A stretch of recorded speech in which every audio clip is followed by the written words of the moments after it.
सभी लोग लिखते चलिएगा। लिख लीजिए, इसको नोट डाउन कर लीजिए।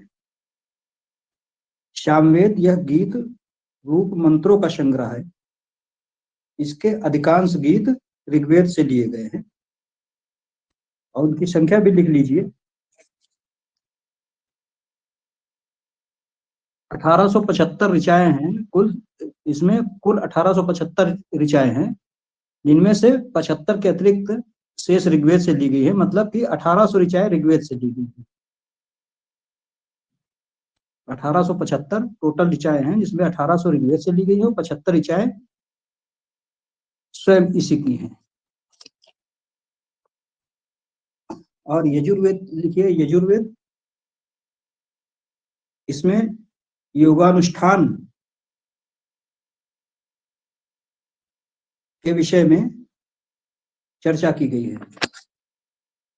योगानुष्ठान को व्याकरण में योगानुष्ठान को व्याकरण में कर्मकांड कर लीजिएगा। यह कर्मकांडी ग्रंथ है।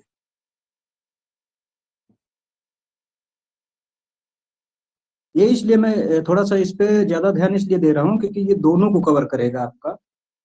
पता नहीं कहाँ से क्वेश्चन आ जाए। इसमें भी है, आयुर्वेद में भी है ये सभी चीज, और यहाँ जीएस में तो है ही है। और अथर्ववेद इसके बाद आता है। यह तंत्र मंत्रों का संग्रह है।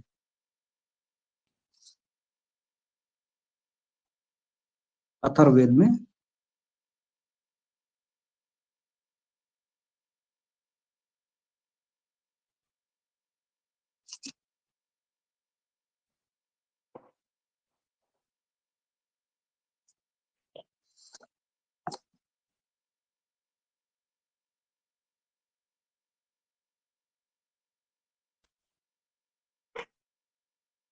इसमें 1810 सूक्त लिखा है सामवेद में जी। 1810 न लिख के 1875 कर लीजिए।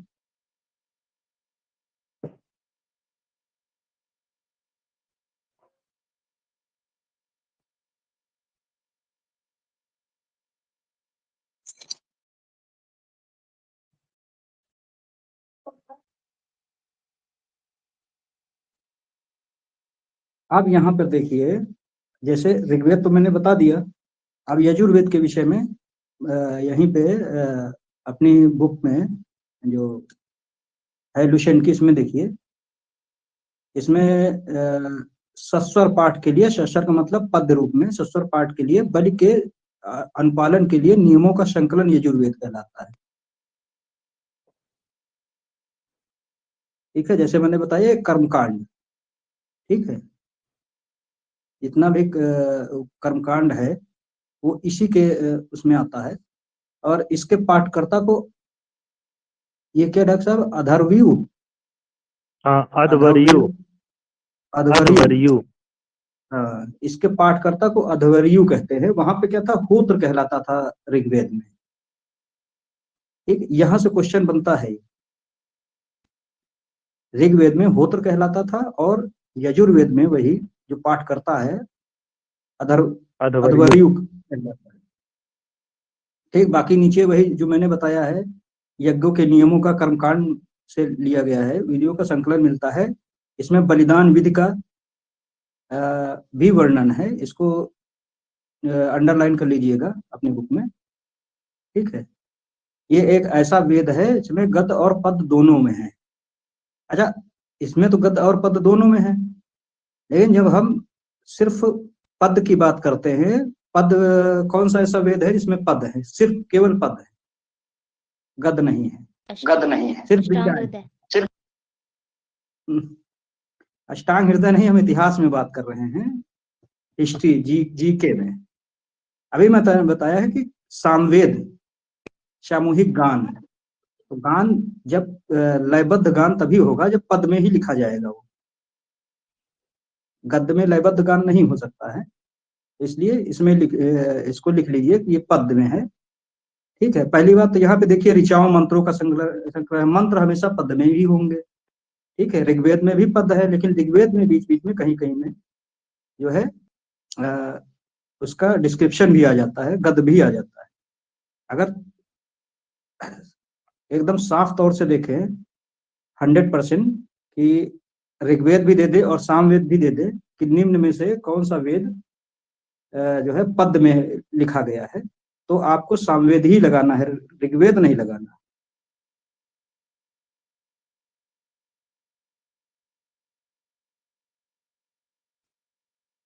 ठीक, ये हो गया यजुर्वेद। और यजुर्वेद की कुछ चीजें नोट कर लीजिए जो इसमें नहीं दी है लुसेंट में, जो कि थोड़ा शायद पूछ देते हैं कभी कभी।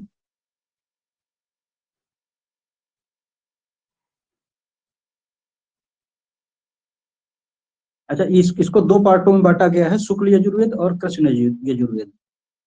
जी।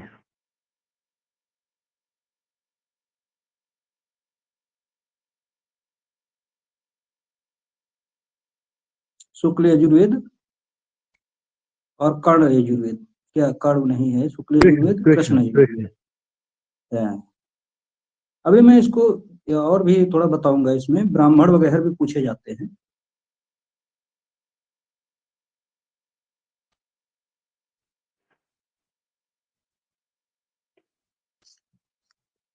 ठीक है, अब आते हैं सामवेद पे।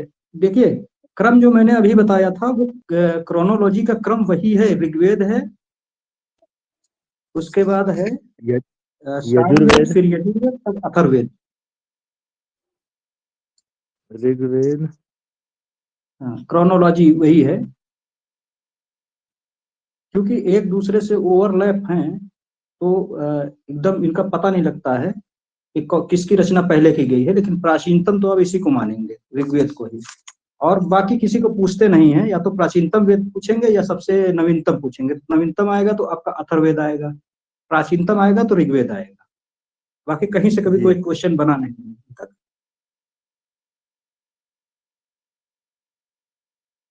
अच्छा, ऋग्वेद में एक चीज जो पूछा जाता है, कल मिस हो गया था, ये दूसरा और सातवां मंडल जो है सबसे प्राचीन मंडल है। ये प्रथम मंडल, द्वितीय मंडल से दसम मंडल तक दिखा रहे थे। जी जी। ठीक। और इन्हीं दूसरा, 2 से लेकर 7 तक को ऋषि मंडल भी कहते हैं। हाँ हाँ, तो ये जो है सबसे प्राचीन मंडल है। अभी कंफर्म इसमें दूसरा एवं सातवां लिखा हुआ है, लेकिन मेरे ख्याल से 2 से लेके 7 तक है। ये जी आगे मिलेगा, मैं इसको करेक्ट करवा दूंगा। अच्छा, आगे लिखा भी है इसका। और जो पहला और 10वां मंडल सबसे अंत में जोड़ा गया है।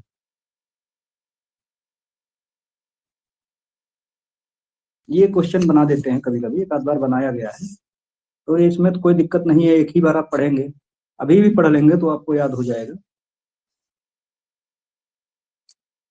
आप सामवेद पे आएंगे तो सामवेद पे लिखा हुआ है, यहाँ पे शाम का गान है, समूह गान।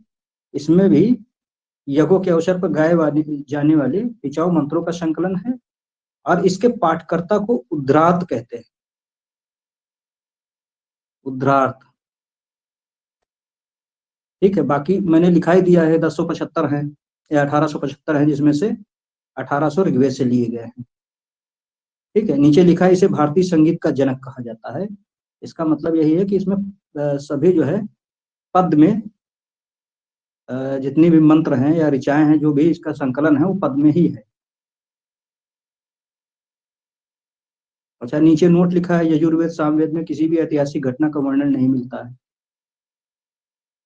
एक ज्यादातर इतिहास ऋग्वेद से और अथर्ववेद से लिया गया है, उसी को आधार बना के। अथर्ववेद में एक सरसरी निगाह इसके नीचे है, अथर्ववेद देख लेते हैं।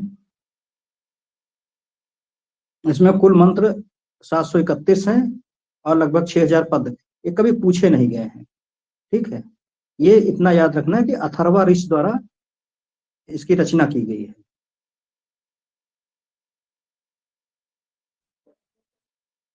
ठीक है, अथर्वा अंगिरस, अथर्वा एवं अंगिरस ऋषियों द्वारा इसकी रचना की गई है। ब्रह्मवेद भी कहते हैं इसे, ब्रह्मवेद भी कहते हैं। औषधियों का उल्लेख मिलता है।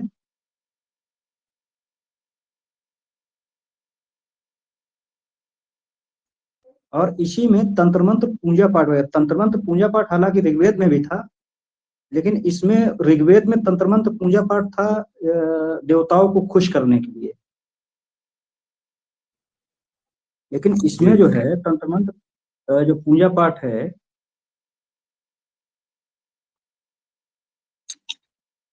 उसका अलग है। जैसे किसी पूजा करना, किसी को जादू टोना वगैरह का मामला है, उसमें क्या था कि देवताओं को खुश करके, जैसे हम लोग देखते हैं सीरियल्स में, देवताओं को खुश किया और वरदान ले लिया उनसे, तो ये चीज ऋग्वेद में थी। लेकिन इसमें क्या था, टोना टटका वशीकरण जो दीवालों पे अक्सर लिखे हुए पाए जाते हैं, मुकदमा जीते, सौतन से छुटकारा टाइप के समारोह इसी में होते थे तब। और नीचे लिखा भी है,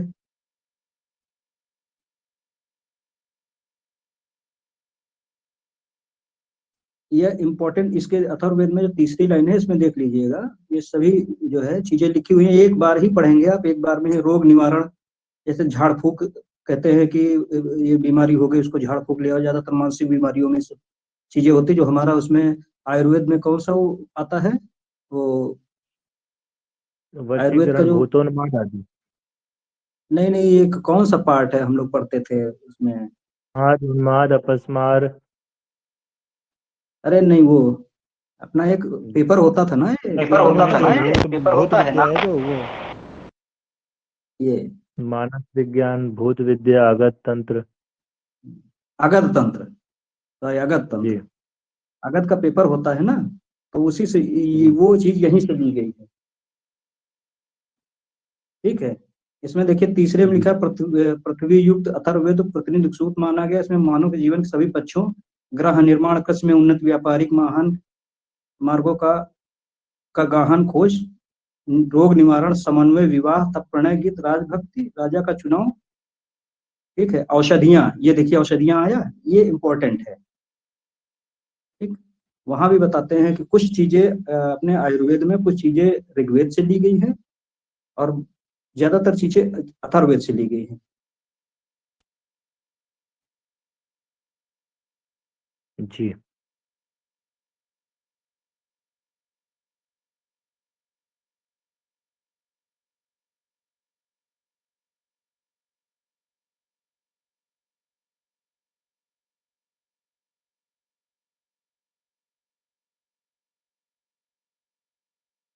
जादू टोना का, इसको टिक कर लीजिए, कुछ मंत्रों में जादू टोने का भी वर्णन है, ये बहुत पूछा जाता है।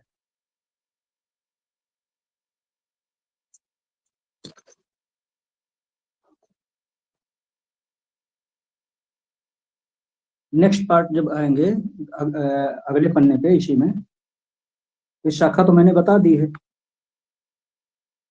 ठीक है, जी। और शाखाओं में चाहे तो आप ये भी लिख सकते हैं, माध्यन एवं काढ़, शुक्ल यजुर्वेद, इनकी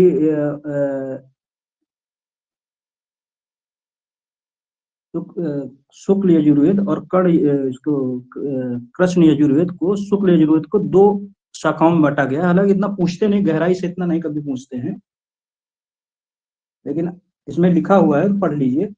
और यहाँ पे एक चीज ये लिखिए, इसको वासनेय संहिता, वाजस्नेय संहिता ये पूछा जाता है। वाजस्नेय वाज संहिता, सने। संहिता भी कहते हैं इसी को। जो आपका शुक्ल यजुर्वेद है, इसको वाजस्नेय संहिता भी कहते हैं। ये एक आध बार पूछा जा चुका है।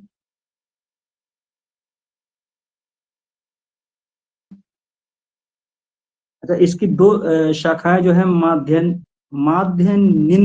निंदन, क्या अक्षर लिखा माध्यन हुआ दिन। है, माध्यन दिन। ये, हाँ, और कार्ड, अब चूंकि इसमें लिखा है कांड। इसलिए मैं बता रहा हूँ। कार्ड है, इसकी शाखाएं हैं। और कृष्ण यजुर्वेद, मैंने बताया आपको, यजुर्वेद को दो भागों में बांटा गया है, शुक्ल यजुर्वेद और कृष्ण यजुर्वेद। शुक्ल यजुर्वेद जो है, इसकी दो शाखाएं हैं, जो अभी बताई, माध्यन और कांड। ठीक है, इसको उसको याद करना। वासजनीय संहिता भी कहा गया है, माँ का। ठीक है। कृष्ण यजुर्वेद है, कृष्ण यजुर्वेद है, इसको जो है कृष्ण यजुर्वेद की मुख्य शाखाएं है 4: तैत्तिरीय, मैत्रायणी, काठक और कपिष्ठल। कपिष्ठल।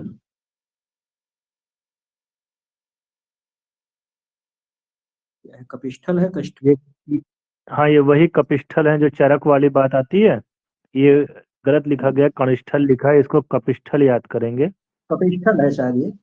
हाँ, क्योंकि कृष्ण मैंने ये यजुर्वेद की कपिष्ठल ही शाखा पढ़ा था मानने कहीं से पे। ही चरक को संबंधित किया गया था। कृष्ण यजुर्वेद की ठीक है। शाखा मानने वाले ही कृष्णात्रेय भी कहे गए थे। इसको लिख लीजिए ये। और ये एक बार पढ़िएगा, बहुत पूछा नहीं जाता है मेरे ख्याल से। मेरे हिस्ट्री में एक दो बार, जितनी बार मैंने पेपर दिया है, एक दो बार ही आया है, इससे ज्यादा आया नहीं है। अब इसमें जो आपका है, एक सामवेद में जो है, सामवेद की शाखाएं लिखी हुई हैं ऊपर: कौथुम, रामायणीय और जमैनीय या तलवकार, सामवेद की शाखाएं हैं। ये सिर्फ जानकारी के लिए देख लीजिए आप। हो सकता है आयुर्वेद में पूछ दे, इतिहास में तो नहीं शायद पूछते हैं, आयुर्वेद का नहीं पता है उसमें। और अथर्ववेद की शाखाएं लिखिए: शौनक और 9 पैपलाद। शाखाएं हैं अथर्ववेद में। शौनक और पैपलाद अथर्ववेद की शाखाएं। अच्छा, इसमें 9 शाखाएं दी हुई हैं। हाँ, ये पैपलाद, तौद, मौद, शौनक, जाजल, जलद, ब्रह्मवत, देवदर्श, चारण, वैद्य, ये सब याद भी करने हैं आपको। इसको हाँ, इसको छोड़ दीजिए इस दृष्टिकोण से, इसके जीएस के दृष्टिकोण से छोड़ दीजिए, बस इतना याद रखिए 9 शाखाएं हैं बस। ये वास्तविकता में इतना आयुर्वेद नहीं के पूछते। दृष्टिकोण में पूछा जाता है ना। हाँ, आयुर्वेद के अथर्ववेद दृष्टिकोण के से 9 शाखा। इसमें याद कर लीजिए। हाँ, वहाँ याद ठीक है। करना है। अब यहाँ पे देखिए, नोट में सबसे नीचे लिखा है, सबसे प्राचीन वेद ऋग्वेद है, और सबसे बाद का वेद अथर्ववेद है, और सबसे नवीनतम वेद अथर्ववेद है। ठीक। अच्छा, अब इनके जो वेद हैं, ये इसमें कहीं पे दिया हो सकता है, लेकिन आप यहीं पे लिख लीजिए ब्राह्मण ग्रंथ बगल शायद। में लिखा है। नहीं, ब्राह्मण ग्रंथ तो मैं अभी बताऊंगा बाद में, उसका एक वो है, जरा सी बात।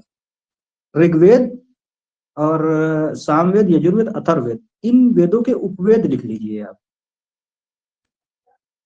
जी। ठीक है। पहले लिखिए ऋग्वेद, पहले वेद लिखिए, फिर उपवेद लिखिए, फिर लिखिए प्रवर्तक। ऐसे ही कॉलम बना के, कॉलम बना लीजिए, या एक लाइन में भी लिख सकते हैं आप। ऋग्वेद, ऋग्वेद का उपवेद है आयुर्वेद। ठीक है। आयुर्वेद के 8 अंग आप जानते ही हैं: भूत विद्या, शल्यशाला, के काय चिकित्सा, उसको तुम बताने कोई मतलब नहीं।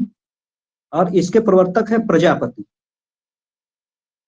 शायद ब्रह्मा जी का नाम है प्रजापति, पर्याय है। ठीक है। और साम वेद है, साम वेद का उपवेद है गंधर्व वेद, जो संगीत कला से संबंधित है। जैसे उपवेद है, आयुर्वेद है, ये क्या है, जीवन रक्षण से संबंधित है हमारा आयुर्वेद। ठीक है। या जिसको कहते हैं आयुष्मान से संबंध है, आयु या आयुष्मान। वैसे ही गंधर्व वेद जो है संगीत कला से संबंध है। इसमें गंधर्व वेद में को ब्रैकेट में या ऐसे लिख दिए संगीत कला, और इसके प्रवर्तक है नारद। गंधर्व वेद के प्रवर्तक नारद है।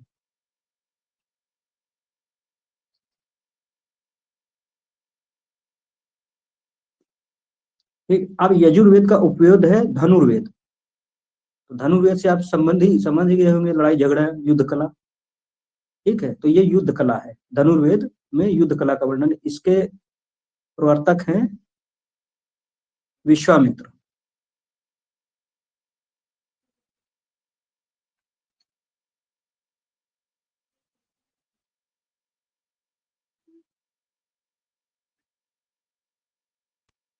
अब आइए चौथा, अथर्ववेद है। अथर्ववेद को उपवेद है शिल्प वेद, इसमें भवन निर्माण कला का वर्णन है। इसके प्रवर्तक विश्वकर्मा है। ये थोड़ा सा इस पे नजर डाल लीजिएगा, क्वेश्चन बनते हैं इससे। उपवेद कौन कौन से हैं? सर अथर्ववेद का उपवेद, किसका? शिल्प वेद, शिल्प। अथर्ववेद का शिल्प वेद है। शिल्प, शिल्पकार भगवान विश्वकर्मा, ब्रैकेट में लिख लीजिए भवन निर्माण कला।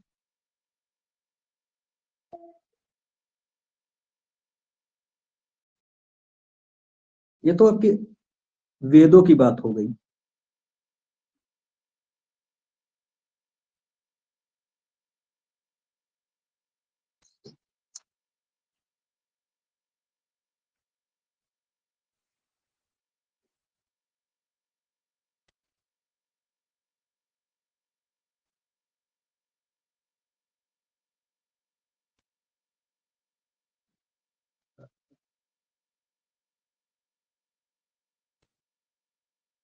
अच्छा, अब यहाँ पे आता है ब्राह्मण आरण्यक उपनिषद। देखिए ये सब इसी के पार्ट हैं, ठीक है। ये इसी पे लिखे गए पार्ट हैं, वेदों से ही संबंधित हैं।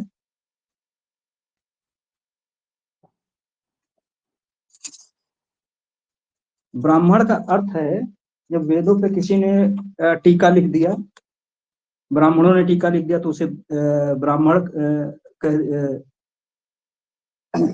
ब्राह्मण कह दिया। आरण्यक है, अब किसी ने जंगल में बैठ के लिख दिया तो उसे आरण्यक कह दिया। उपनिषद है इनके वेदों का दार्शनिक भाग, दार्शनिक पार्ट जिसको कहते हैं, दार्शनिक पार्ट।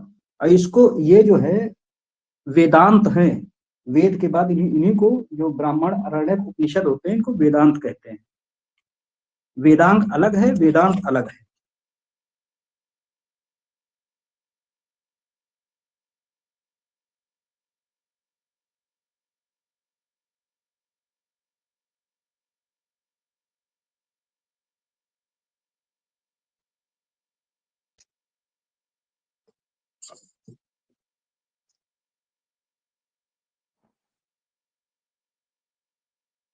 अब यहाँ पे सबसे इम्पोर्टेंट ये आता है कि किस वेद का कौन सा ब्राह्मण है, किस वेद का कौन सा उपनिषद है और आरण्यक है। आरण्यक तो नहीं पूछते हैं लेकिन उपनिषद और ये पूछते हैं। अभी पीछे इसमें इसी साल आया था, इस साल या लास्ट ईयर, कि ऋग्वेद का संबंधित कौन सा, अरे अथर्ववेद का कौन सा ब्राह्मण था। तो उसमें ये अक्सर पूछा करते हैं इससे। इसमें लिखा भी है लेकिन आप लिख लीजिए, इसमें एक ही दो लिखे हैं, नोट कर लीजिए।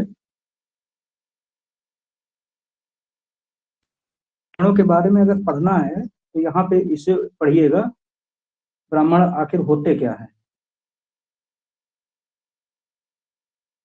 यहाँ से पढ़ना शुरू करेंगे आप, नीचे इसके विषय में दिया है। इन ब्राह्मणों से हमें संहिता के पश्चात ब्राह्मणों आर्यों उपनिषद का स्थान है। इससे उत्तर वैदिक कालीन समाज संस्कृत के विषय में जानकारी प्राप्त होती है, ठीक है। ब्राह्मणगण वैदिक संहिताओं की व्याख्या के लिए गद्य में लिखे गए हैं। प्रत्येक संहिता के अलग अलग ब्राह्मण ग्रंथ हैं, ठीक।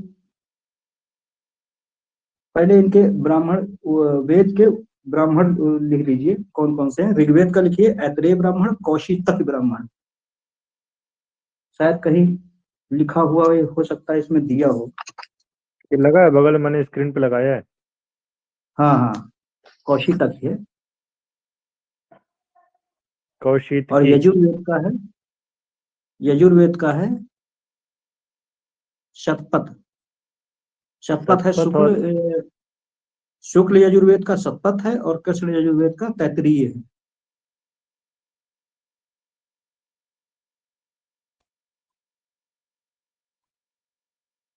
और सामवेद के कई ब्राह्मण हैं, पंचविश ब्राह्मण है, षड्विश है, शाम विधान, जैमिनी है। पंचविश, षड्विश,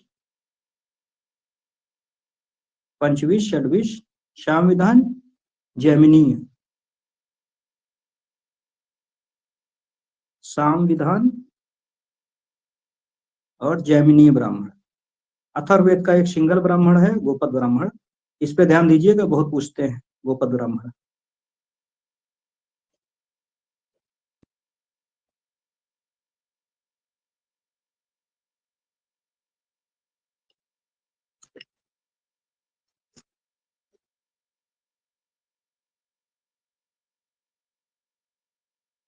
अच्छा, उपनिषद इसी में है, उपनिषद हैं तमाम सारे। इंपॉर्टेंट जो उपनिषद हैं उनको लिख लीजिए। पूरा नहीं है, पूरा कभी पूछा नहीं जाता, बहुत सारे उपनिषद हैं इसके। ये 2-3 उपनिषद हैं जिसमें से क्वेश्चन बनते हैं।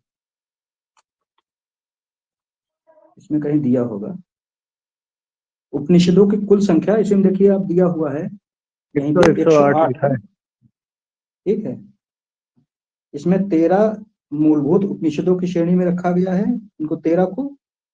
इसमें यज्ञ से जुड़े दार्शनिक विचार, शरीर, ब्रह्मांड, आत्मा, ब्रह्मा की व्याख्या की गई। उपनिषद मूलतः दार्शनिक है, जहां पे समझ में आया थोड़ा सा कोरिलेट करना पड़ता है, हर चीज याद नहीं हो पाती है।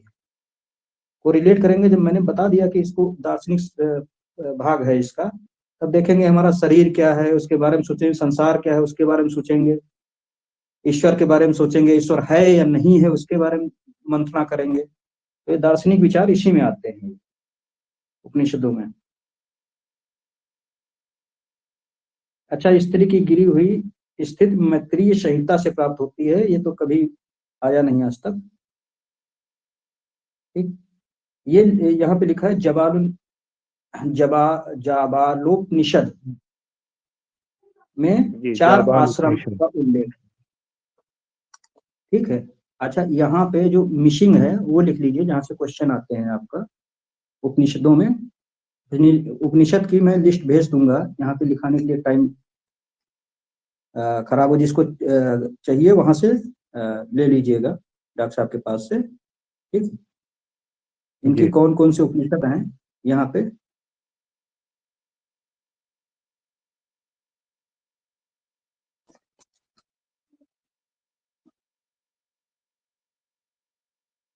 एक क्वेश्चन आता है सत्यमेव जयते किस उपनिषद से लिया गया है। शायद आप कभी अगर मंडूक उपनिषद, इस लाइन से, मेडिकल लाइन से हट के कभी एग्जाम देखे हो या पेपर देखे हो, तो ये अक्सर क्वेश्चन नाक पे रखा रहता है सभी के कि सत्यमेव जयते कहाँ से लिया गया है। आमतौर पे चलते फिरते भी लोग पूछ देते हैं।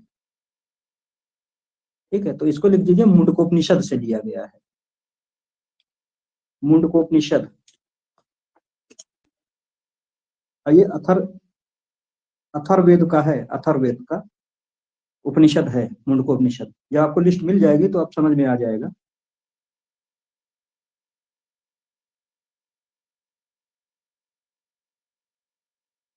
अच्छा, जब क्वेश्चन आएगा तो आप ये देखिएगा कि इसमें मुंडकोपनिषद, मांडुक्य उपनिषद भी एक है, वो भी ऑप्शन आता है, लेकिन आपको लगाना है मुंडकोपनिषद।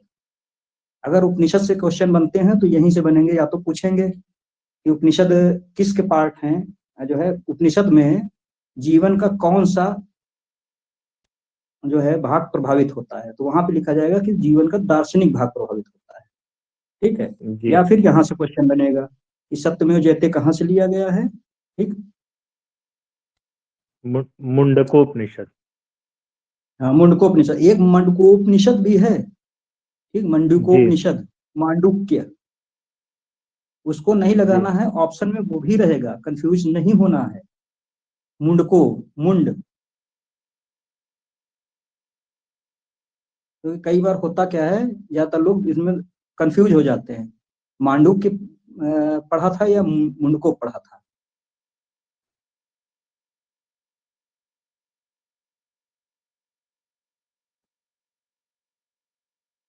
कठोपनिषद सबसे छोटा उपनिषद है। ठीक, इसी में यक्ष कठोपनिषद,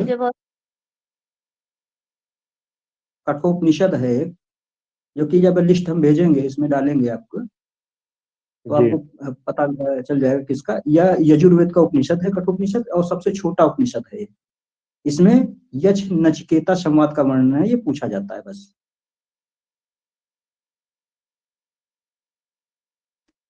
ब्राह्मणों के बारे में ज्यादा अंदर नहीं पूछा जाता, बस इतना पूछा जाता कौन सा ब्राह्मण किससे संबंधित है। और ये सब वेदांत है, वेदों के पिता के पाठ, वेदों पर ही लिखे गए। जब कहा जाएगा कि वेदांत निम्न में से कौन से जो है वेदांत कौन सा वेदांत है, ठीक है, तो अब ऋग्वेद अथर्ववेद वगैरह दिए होंगे, ठीक है, किसी ने कहीं ब्राह्मण लिख दिया या फिर लिख दिया कि निम्न में से कौन सा वेदांग नहीं है। वेदांत, वेदांग नहीं, वेदांत। वेदांग अलग शिक्षा चीज है, कल्प। वेदांत अलग है। ये मैं अभी बताऊंगा। वेदांत अलग है, वेदांग अलग है। वेदांत का मतलब अच्छा। वेद के अंत का भाग, ठीक है, और वेदांग का मतलब वेद के अंग। हाँ, ये है वेदांत, दोनों में अलग है। वेदांत में जो आता है हमारा ब्राह्मण, आरण्यक, उपनिषद, ये तीन आते हैं। ब्राह्मण, आरण्यक, उपनिषद, ठीक, ये है वेदांत। और वेदांग आपने पढ़ ही रखा है पहले से, कल्प, शिक्षा, सूत्र, व्याकरण, छंद टाइप के, ये जी पढ़ा जी, ही है शिक्षा अपने कल्प आयुर्वेद में। शिकनी व्यक्षज कोड याद करते हैं। शिकनी व्यक्षज, शिक्षा कल्प, निरुक्त, व्याकरण, छंद और ज्योतिष। इसका क्रम इंपॉर्टेंट होता है। एक बार क्वेश्चन अभी 2023 में पूछ दिया था कि 5वें नंबर पे कौन सा आता है।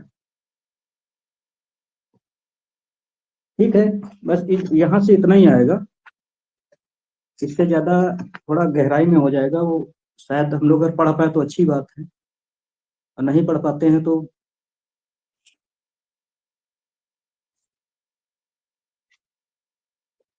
इधर। अब आता है हमारा वेदांग, ठीक है। तो वेदांग के बारे में डॉक्टर साहब पढ़ा ही चुके हैं आपको। इसमें साफ साफ लिखा हुआ है, जितना लिखा हुआ उतने से ही आएगा। वेदों की भली बात समझने के लिए 6 वेदांगों की रचना हुई है, ठीक है। शिक्षा, कल्प, निरुक्त, छंद, व्याकरण, छंद एवं ज्योतिष। मेरा ये कहना है कि इसका क्रम याद रखिएगा, ठीक है। क्रम पूछ देंगे 5वें नंबर पे कौन है, चौथे नंबर पे कौन आता है, दूसरे नंबर पे कौन आता है, ठीक। तो इसमें जो दिया हुआ है ये क्रम से ही दिया हुआ है। पहला है शिक्षा, दूसरा है कल्प, तीसरा व्याकरण है, चौथा है निरुक्त, शिक्षा, कल्प, नहीं, व्याकरण, निरुक्त, छंद, तीसरा है निरुक्त। तीसरा है, चौथा निरुक्त है। तीसरा निरुक्त, चौथा व्याकरण, पांचवा छंद, छठा ज्योतिष।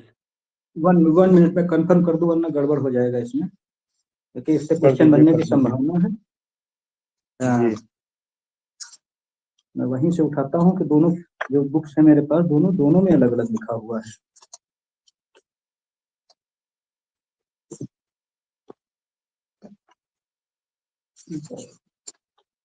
और मेरे पास एक क्रम लिखा है, शिक्षा कल्प, व्याकरण, निरुक्त, छंद, ज्योतिष। शिक्षा, कल्प, व्याकरण, निरुक्त, छंद, ज्योतिष।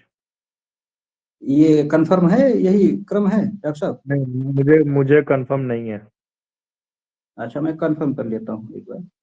जो क्वेश्चन आया है इससे संबंधित मैं कुछ क्वेश्चन भी डाल दूंगा जो पीसीएस में पूछे गए हैं, ठीक है। जी जी और ये याद रखिएगा कि इसमें संभावना यही है मैचिंग करवा देंगे। जी।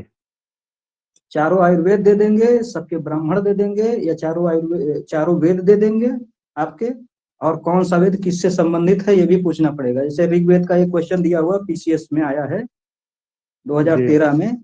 ऋग्वेद, आयुर्वेद, यजुर्वेद, सामवेद, अथर्ववेद दे दिया एक तरफ, दूसरी तरफ संगीत में स्रोत एवं कर्मकांड, तंत्र मंत्र, वशीकरण, स्रोत एवं प्रार्थना, ये दूसरे पार्ट में दे दिया। अब इसको ABCD करके मैचिंग करवाना है, ठीक जी। हालांकि इतना होना नहीं चाहिए इसमें।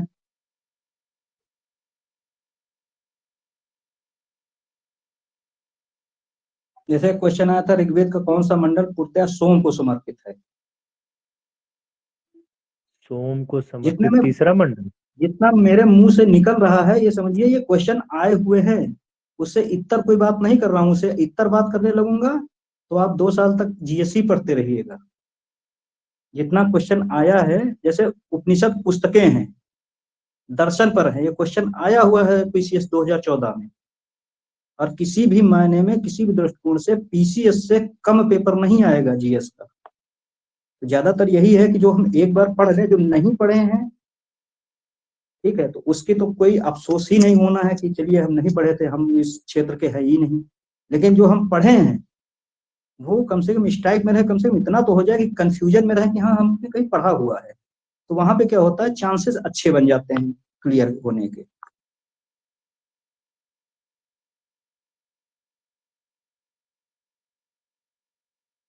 डॉक्टर साहब, आपने जो बताया था कि सोम में किस मंडल में सोम का वर्णन भरा हुआ है, कौन सा तीसरा मंडल की हाँ, कोई और? 9वां मंडल है। 9वां मंडल। लिख लीजिए भाई सभी हाँ, लोग। ये एक बार नहीं है, कम से कम 12 बार क्वेश्चन आया हुआ है, लिखा हुआ है इसमें। जी। जैसे मैंने अभी आपको बताया नचिकेता और यम संवाद किस उपनिषद में, अभी मैंने आपको बताया। आवाज आ रही मेरी? यजुर्वेद। ठीक है। कंठोपनिषद में है यजुर्वेद की शाखा। हाँ, ये देखिए यजुर्वेद का। आईएस, सुनिए, आईएस 1997 में आया है, पीसीएस 99 में आया है, पीसीएस 2002 में आया, पीसीएस 5 में आया है, पीसीएस 2011 में आया, 13 में आया है, पीसीएस 2019 में आया है ये क्वेश्चन। जी। तो ये मैं जो बता रहा हूँ, ये वही चीजें हैं जो आई हुई क्वेश्चन, उससे इतर नहीं है। अच्छा, मैं क्रम के लिए आपसे बात कर रहा था, इसका क्रम।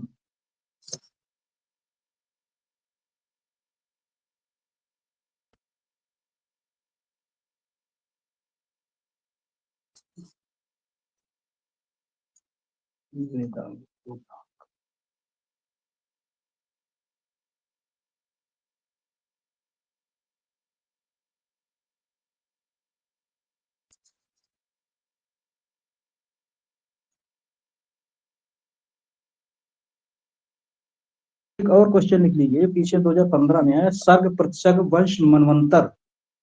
सर्ग प्रतिसर्ग प्रतिसर्ग वंश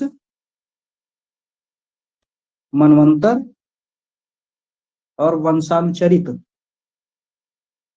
सिर्फ एक लाइन लिख लीजिए, इसको एक बार पढ़ लीजिए, उसके बाद छोड़ दीजिए, ठीक है। ये पुराणों के से संबंधित चीजें, संकेतक हैं, बस इतना ही। पुराणों की संख्या 18 है, तो आपको पता ही है, ठीक। मनवंतर के बाद क्या नाम बोले थे आप? वंशानुचरित, क्योंकि एक बार पूछा गया है, ज्यादा नहीं, सिर्फ एक ही बार है, कि एक ही बार आपको पढ़ना है। गायत्री मंत्र किसने रचना किसने की है, बहुत बार पूछा गया है, ठीक है, आपको याद भी हो गया होगा। सत्यमेव जयते कहाँ से लिया गया, ये भी मैंने बता दिया। मुंडकोपनिषद।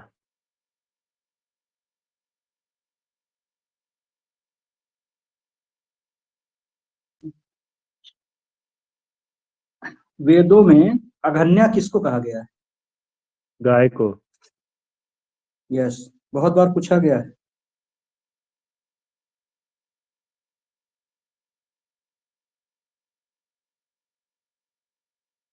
अच्छा, इसका क्रम मुझे मिला नहीं, मैं क्रम डाल दूंगा देख के, अभी नहीं मिला है ठीक है। तत्काल में, शायद नजर में नहीं आ रहा है, ठीक है। एक क्रम और लिख लीजिए, इसको इसलिए डिटेल में मैं थोड़ा सा पढ़ा रहा हूँ क्योंकि ये अपने आयुर्वेद से भी संबंधित है, ठीक है। ये क्रम लिख लीजिए, वैदिक संहिताओं का क्रम है। पहले है वैदिक संहिताएं, मतलब वेद जिनको आप कहते हैं, ठीक है, क्रोनोलॉजी, ठीक। वैदिक संहिताएं, इसमें लिखा हुआ है सीधे, सिर्फ वैदिक, यहाँ ब्राह्मण आरण्यक उपनिषद जहाँ लिखा हुआ है, इसमें लुसेंट में जो ऊपर हेडिंग पड़ी हुई है, इसी के पहले लिख लीजिए वेद, वेद लिख लीजिए, यही क्रम है इनका, क्रोनोलॉजी है। एक बार क्वेश्चन पूछा गया, नजर आ गई, पड़ गई नजर। वेद, ब्राह्मण, आरण्यक और उपनिषद। हाँ हाँ, यही क्रम है इनका। बाकी है तो बहुत सारी चीजें इसमें, लेकिन बहुत ज्यादा ना जाके, जितना काम का है, जितने में चल सके काम, उतना ही देखना है हमको।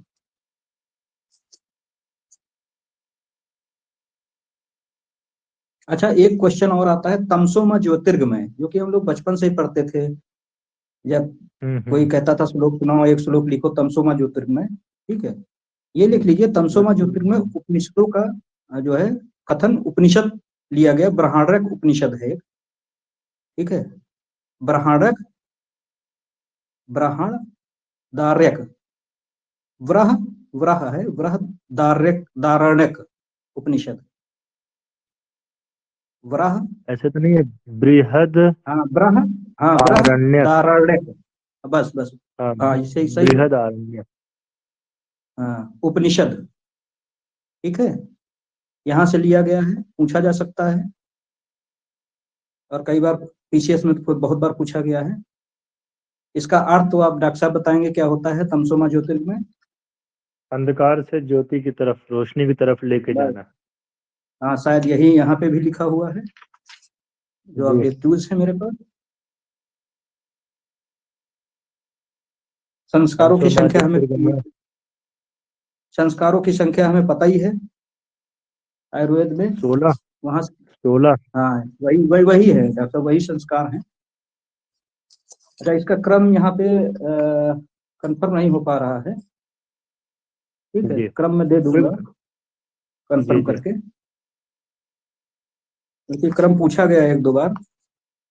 जी।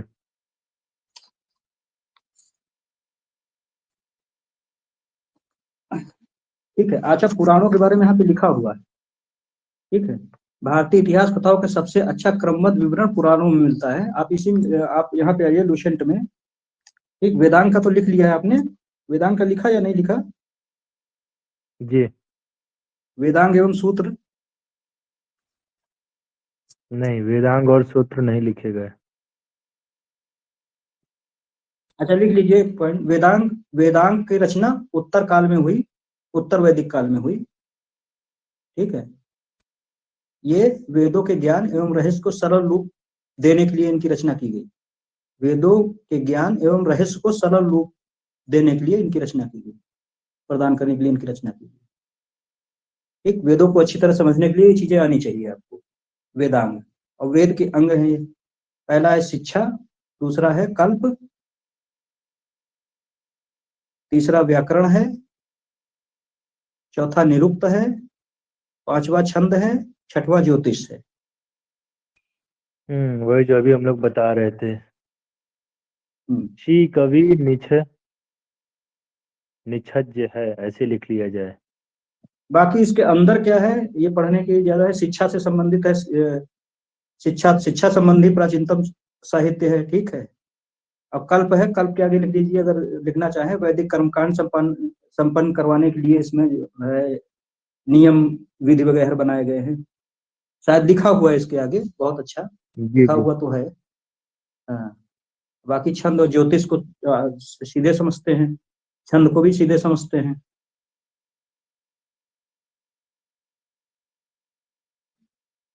ठीक है, अब यहाँ पुराण पे आ जाते हैं, तो सबसे बड़ा पुराण कौन सा है डॉक्टर बताएं। साहब? जी, आप बताएं। नहीं मुझे अभी नहीं पता है, देखता हूँ, कंफ्यूजन है मुझे, शायद मत्स्य पुराण है ना, नहीं मत्स्य पुराण सबसे पुराना पुराण है ना। जी, मैं इसको देख के क्लियर कर दूंगा। नहीं मैं अभी क्लियर किए दे रहा हूँ इसको, यहाँ से पुराण से विवरण मिलता है बात के लिए। अच्छा यहाँ पे आ गया,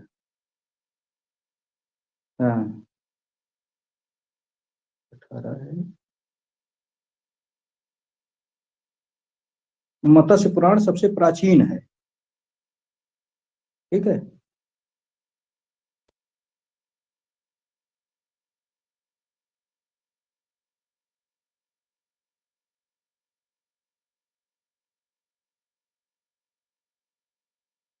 और इन्हीं पुराणों से ही इतिहास की सबसे सटीक जानकारी पुराण से ही मिलती है।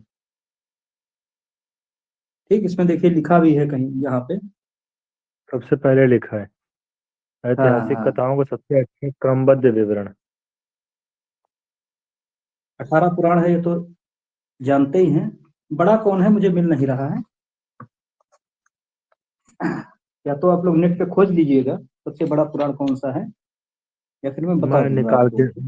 मैं निकाल दूंगा उसको।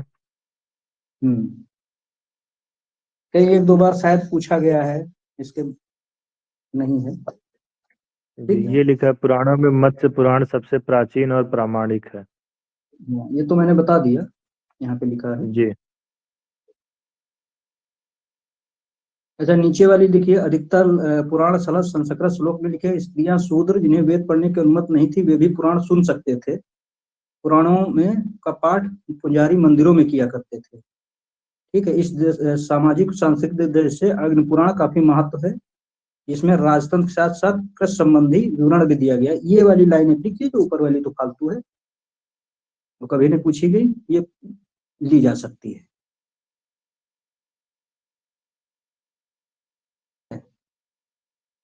अब आगे बौद्ध जैन साहित्य में हम आते हैं। यहाँ पे ये तो हो गया, ये कहाँ से, पुराण से इतिहास। अब इससे ज्यादा अगर आपको पढ़ना है, कोई और किताब उठानी पड़ेगी, और मेरे ख्याल से इससे ज्यादा पढ़ने की समय उससे अच्छा है कि यहाँ पे अपना समय न जाया करके आयुर्वेद में लगाया जाए। ठीक है, अब बौद्ध जन साहित्य से ये इतिहास कहाँ से लिया गया है। ठीक है, तो सिर्फ इतना लिख लीजिए, मैं इसको भी आगे थोड़ा वैसे पढ़ाऊंगा। ठीक,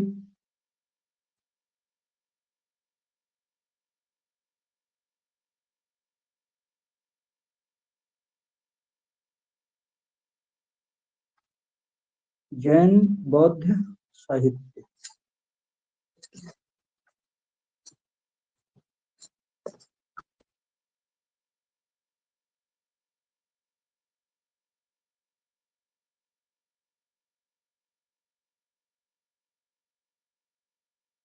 बौद्ध साहित्य से कहाँ से लिया गया है, बौद्ध साहित्य को अब देख लीजिए। इसमें बौद्ध साहित्य जो इतिहास लिया जा रहा है, इतिहास की जानकारी कहाँ से ली थी, हम ये पढ़ रहे हैं। ठीक है, प्रॉपर उसके बारे में नहीं पढ़ रहे हैं हम जाके आगे डिटेल में बौद्ध साहित्य जैन साहित्य। ठीक, तो यहाँ पे सिर्फ एक लाइन में लिख दीजिए शुद्ध पिटक, या सुन लीजिए जैसे भी हो। शुद्ध पिटक, विनय पिटक, अभिधम्म पिटक, दीपवंश, महावंश और जातक कथाओं से यहाँ से इतिहास की जानकारी मिलती है हमको। ठीक है, इसी तरह जैन साहित्य में भी है, आगम है तमाम तरह के। कल्पसूत्र, जिसमें दिग्गज जैन साहित्य को आगम कहा गया, जैन धर्म का इतिहास कल्पसूत्र से ज्ञात होता है, इसमें दिया हुआ है। ठीक है, अब इसके बाद आ जाइए, इस साहित्य अर्थशास्त्र के लेखक चाणक्य की जो अर्थशास्त्र थी, इससे काफी कुछ इतिहास की जानकारी मिलती है। ठीक, इसके बाद है रजत रंगिणी, जो कल हमको याद नहीं आ रहा था, कल्हड़ द्वारा रचित पुस्तक रजत रंगिणी। राज तरंगिणी। हाँ, राजत रंगिणी, राज तरंगिणी। ठीक है, इसमें 8 सर्ग हैं, और यहाँ ये कल्हड़ द्वारा संकलित है, रचित है।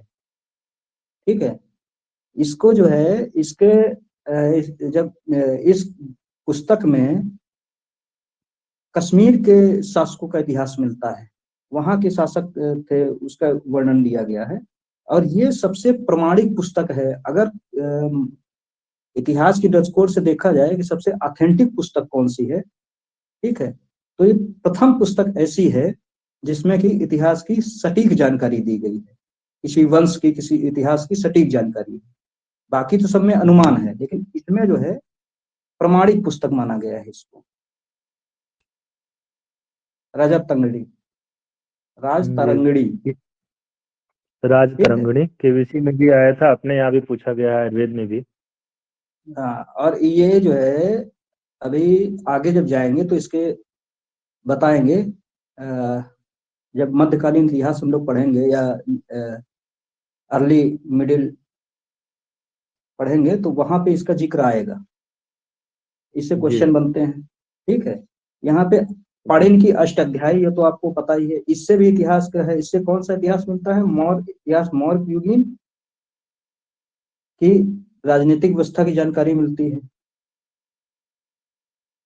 अष्टाध्यायी में पहली बार लिप का प्रयोग किया गया है। ठीक है, कात्यायन की गार्गी संहिता है, एक ज्योतिष ग्रंथ है जिसमें यवन के आक्रमण का उल्लेख मिलता है। पतंजलि पुष्मित्र शुंग का वर्णन महाभाष्य से मिलता है। ठीक है, महाभाष्य से शुंगों के इतिहास का पता चलता है। ठीक, ये सिर्फ आप पढ़ लीजिए इसमें।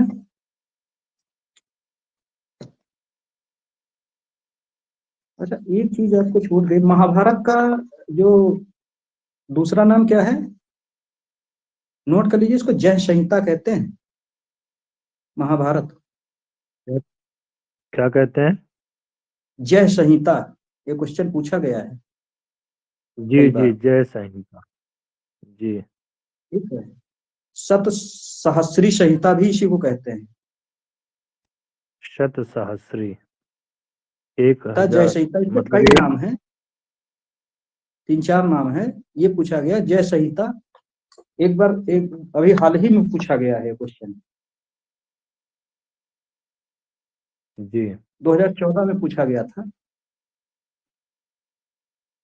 और 2019 बीईओ को क्वेश्चन, जो यूपी बीईओ की वैकेंसीज आई थी उसमें पूछा गया था। जी।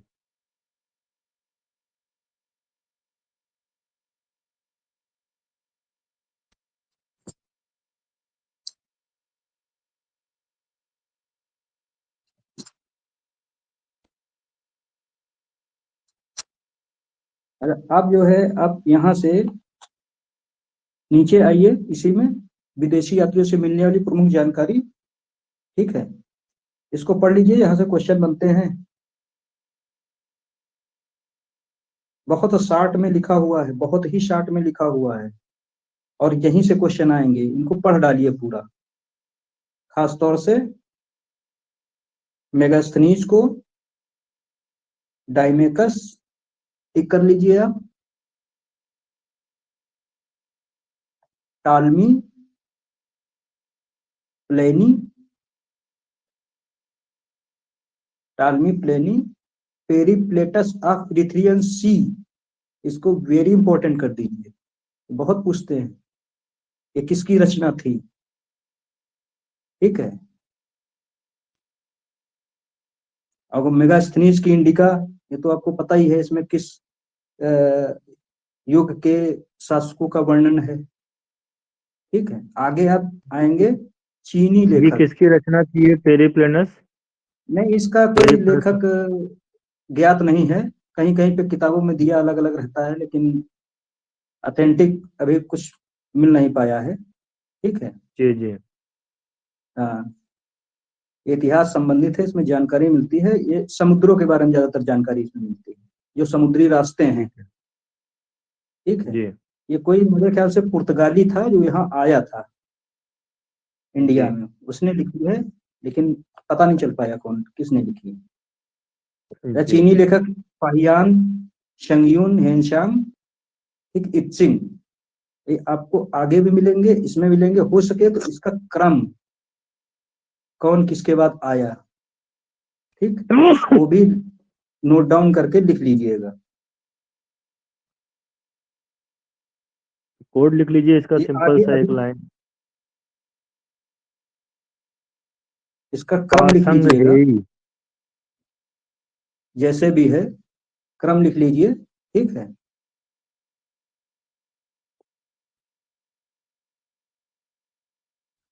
फासम हेई, सही है। और इसको पढ़ लीजिए, कौन कहाँ से आया, कहाँ रहा, कहाँ से गया। ठीक, किसके शासन काल में है। कभी कभी यही कंफ्यूजन हो जाता है, फाहियान पहले आया कि ह्वेनसांग पहले आया। तो ह्वेनसांग है, आप ह्वेनसांग से ऐसे ही मिला लीजिए एनालॉजी कि हा से ह्वेन है, हा से हर्षवर्धन है, हर्षवर्धन के काल में आया, शासन काल में भारत आया। ठीक बिल्कुल है, और ये सही। फाहियान के बाद में आया। ठीक, जैसे भी आप बना सके उस तरह से। पूछते बहुत हैं, यही हम इसलिए बता रहे हैं कि आगे भी है इसके बारे में विस्तृत जो है। अलबरूनी अरबी लेखक, इसका भी क्रम याद कर लीजिएगा। इब्न बतूता कब आया या अलबरूनी कब आया, इसके आगे और डिटेल मिलेंगे, ये तो दो ही हैं।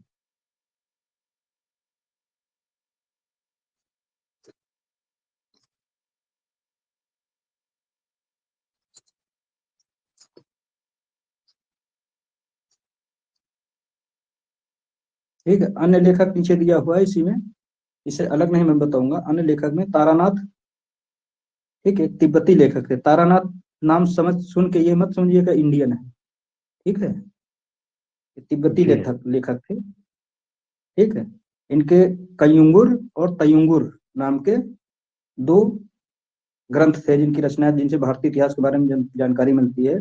मार्को पोलो का आने का 13वीं शताब्दी जो है काल है, और पांड्य देश की यात्रा में के लिए आया था। पांड्य देश, पांड्य मतलब चेर चोर पांड्य जो उधर के होते थे, ये साउथ के हैं, जी सब जी। आगे आएंगे, इतिहास में मिलेंगे आपको।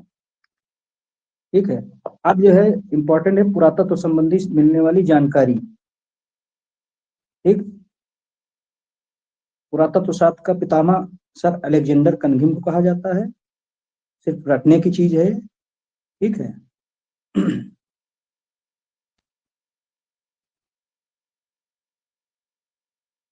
इसको पढ़ लीजिएगा। बंगोस गोई एशिया माइनर, ठीक है, ये बंगोस गोई एशिया माइनर का है, मेरे ख्याल से ये उधर तुर्की उर्की के आसपास का एरिया है, वहां पे ये आगे आएगा। ठीक,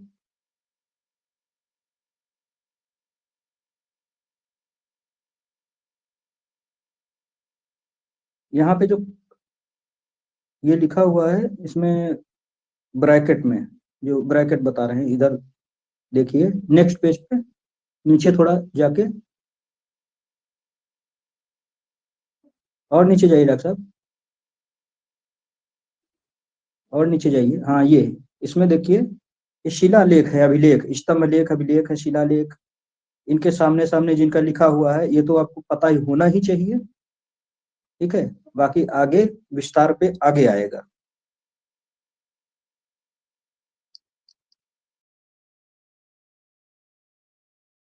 इम्पोर्टेंट। ठीक है, हाँ, इसको याद कर लीजिए, ये विस्तार से आगे आएगा, बहुत है आगे विस्तृत, लेकिन यहाँ याद कर लेंगे। अच्छा, आप देखिए नीचे आ रहा है थोड़ा सा, और 5 मिनट देख लीजिए इसको, ताकि ये पार्ट खत्म हो जाए, तो सिंधु सभ्यता से आगे चीजें शुरू हो जाए। इसको जल्दी जल्दी खत्म करके, क्योंकि बहुत लंबा हो जाएगा। ये इसलिए मैंने पढ़ाया था क्योंकि इतिहास से हमारा पेपर है आयुर्वेद का, तो आयुर्वेद से संबंधित चीजें हैं वेद, इसीलिए मैंने इसमें ज्यादा टाइम दिया थोड़ा। देखिए, प्रागैतिहासिक काल, ठीक है, इतिहास को विभाजन दृष्टि से 3 भागों में बांटा गया है। सिर्फ सुन लीजिए, लिखना नहीं है, और दिमाग में बिठा लीजिए बस। ठीक है, प्री हिस्ट्री जिसे प्रागैतिहासिक काल कहते हैं, आदि इतिहास जिसे प्रोटो हिस्ट्री कहते हैं, और हिस्ट्री कहते हैं, 3 भागों में बांटा गया है। ठीक है, अब इसका मतलब क्या होता है? ठीक है, प्रागैतिहासिक काल में किसी तरह का लेखों का जो है लेख नहीं मिले हैं। ठीक, कोई लिखित विवरण नहीं मिला, जैसे कल मैंने बताया था उसमें कि जो प्रागैतिहासिक कालों में बताए किसी थे आप। प्रकार का लेखन की चीज नहीं मिली है हमको। आज ऐतिहासिक काल में कहा गया है कि लेखन तो मिला है, लेकिन उसको पूरी जानकारी नहीं मिली है, या तो उसे पढ़ ही नहीं पाया गया है, या आधा अधूरा पढ़ा गया है। ठीक है, और ऐतिहासिक काल उसको कहते हैं जो पढ़े जा चुके हैं। ठीक है, जी। ऐतिहासिक काल मेरे ख्याल से जहां से शुरू होता है आपको, ये हड़प्पा सभ्यता के बाद, अगर वेद को हम पहले मान ले तो वेद मान लेते हैं।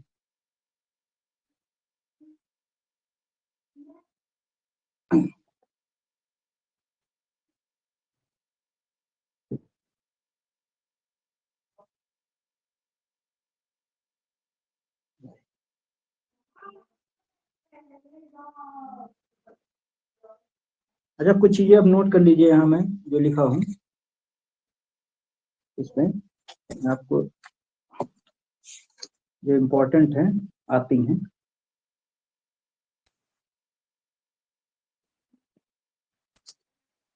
कुछ किताबें हैं, ठीक है, ये बहुत पूछी जाती है, खूब पूछी जाती है जम के। पीसीएस में इसके बिना तो काम ही नहीं चलता। कुछ किताबें उनको एक नोट कर लीजिए। अर्थशास्त्र चाणक्य, अर्थशास्त्र चाणक्य,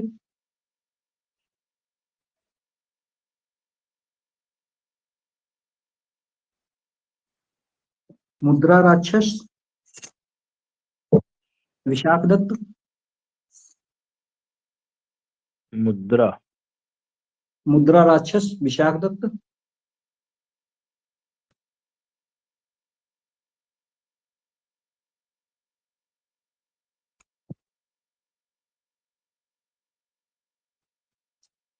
अष्टाध्यायी पाणिनि,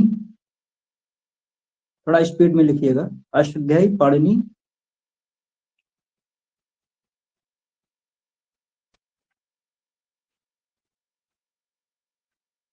मालविका अग्निमित्रम, क्या नाम है?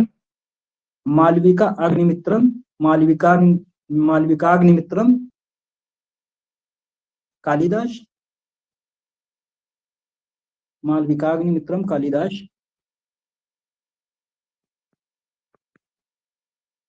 हर्षचरित बाणभट्ट,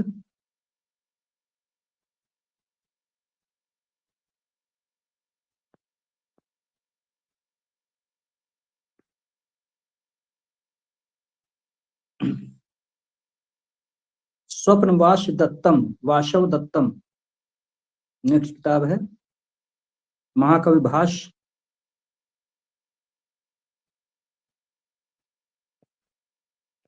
श्री सॉरी मंजू श्री मूलकल्प,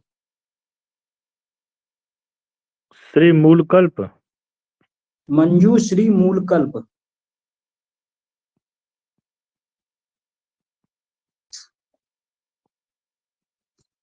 इसके लेखक तो नहीं यहाँ पे दिया हुआ है, मुझे भी याद नहीं है, ठीक है, लेकिन इसमें बौद्ध धर्म से मिलता है जानकारी, ठीक। इसको कर लीजिए डैश थोड़ा आगे, इसको बाद में हम लिखवा देंगे, यहाँ पे नहीं है। जी मृच्छकटिकम, मृच्छकटिकम शूद्रक,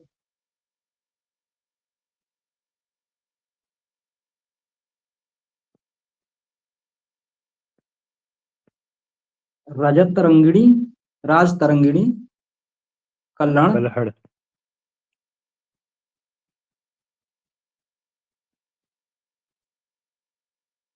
विक्रमांक देव चरित, विक्रमांक देव चरित, विक्रमांक देव विक्रमांक चरित, देव चरित, एक कवि विल्हण की है।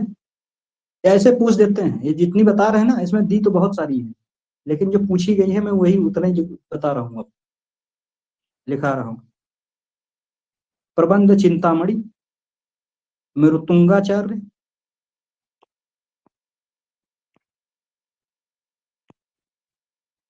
प्रबंध चिंतामणि किसका है ये? मृतुंगाचार्य, मृतुंगाचार्य,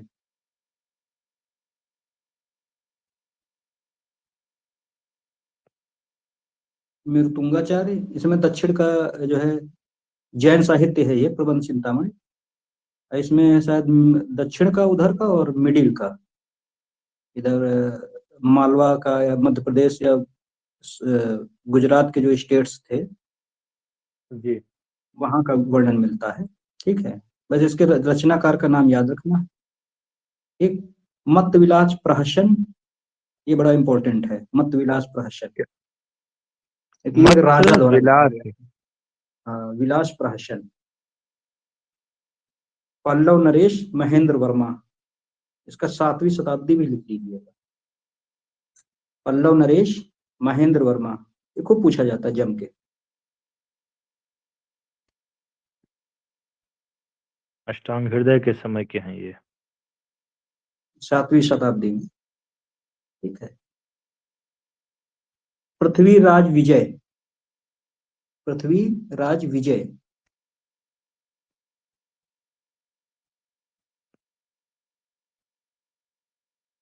ये है जयानक। ये खूब पूछा जाएगा, अभी आएगा परमाल रासो, हमीर रासो, इस टाइप का मिलाने को खूब आता है। इसमें ये भी रहता है, उन चौकड़ी में एक ये भी रहेगा। बहुत विजय का बताइए। पृथ्वीराज विजय किसका?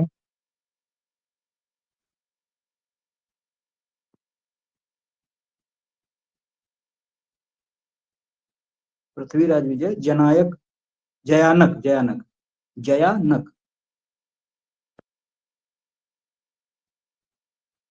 गौड़वाहु, अगली किताब का नाम है गौड़वाहु।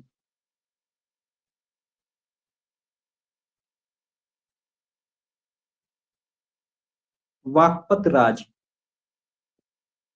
गौड़वाहु, गौड़वाहु, इसको सही कर लीजिए, गौड़वाहु है यहाँ पे। वाहु, हा पर ओ की मात्रा। हाँ ओ, वाहु, वाहक वाहु, हाँ सही है, गौड़वाहु। जी। वाकपत राज। ठीक। और एक लिख लीजिए, संगम साहित्य का, संगम साहित्य जो है, इससे दक्षिण के इतिहास के बारे में जानकारी मिलती है। संगम साहित्य अपने आप में बड़ा विषय है। ठीक है, इसके एक से एक क्रम है, तमिल संगम है, 4-5 संगम है, उसमें साहित्य है, वो बहुत बड़ी चीज हो जाती है। उसको पढ़ने के लिए काफी समय चाहिए। ठीक, आगे आएगा कभी क्वेश्चन तो बताएंगे हम। जी ठीक है, अभिलेखों के बारे में हम बाद में पढ़ेंगे। ठीक है, जब उसका समय आएगा, मौर्यकालीन, क्योंकि ज्यादातर अभिलेख मौर्यकाल से संबंधित ही है या उसके बाद के ही है, पहले के नहीं। ठीक है, ठीक। अब नेक्स्ट टाइम पे डॉक्टर साहब हम शुरू करेंगे। इसमें पाषाण काल, मतलब इसका सिंधु घाटी सभ्यता, जहां जहां से क्वेश्चन बन सकते हैं, कम बनते हैं लेकिन जितने बनते हैं उतने में करवा दूंगा, लिखवा दूंगा। जी, इन्होंने अभी डॉक्टर मनीष बॉस ने भेजा हुआ है। स्कंद पुराण सबसे बड़ा पुराण है और सबसे छोटा पुराण है मार्कंडेय पुराण। हाँ, तो इसको नोट कर लीजिए जो भी है। जी। हाँ, जो भी है उसको नोट कर लीजिए। जी। कभी पूछा नहीं गया, कार्तिकेय। लेकिन एक बार पढ़ लिया आपने, सभी ने सुन लिया, याद रह जाएगा। जी। उपनिषद के बारे में तो पूछा गया, सबसे छोटा उपनिषद कौन सा है। पुराण के बारे में नहीं है, पुराना पुराण पूछा गया है, सबसे पुराना पुराण कौन सा है। जी। जी। हम्म। चलिए, बहुत बहुत धन्यवाद आपका। आज इतना बहुत ही अच्छा इतना लेक्चर हमारा रहा। आयुर्वेद से भी संबंधित चीज है। अब हम तेजी से चलेंगे आगे जब भी पढ़ेंगे। ठीक है, ठीक है। ठीक है, आज थैंक बहुत ही गर्वित और बहुत अच्छा पढ़ाया आपने, धन्यवाद जी। यू। आज तो आपका नेटवर्क भी बहुत सही रहा। नहीं, आज सही रहा, मैंने इंतजाम करके रखा हुआ था। नहीं, अच्छा है। बहुत बहुत धन्यवाद सभी लोगों की तरफ से। धन्यवाद, नमस्कार, राम राम, जय श्री श्याम।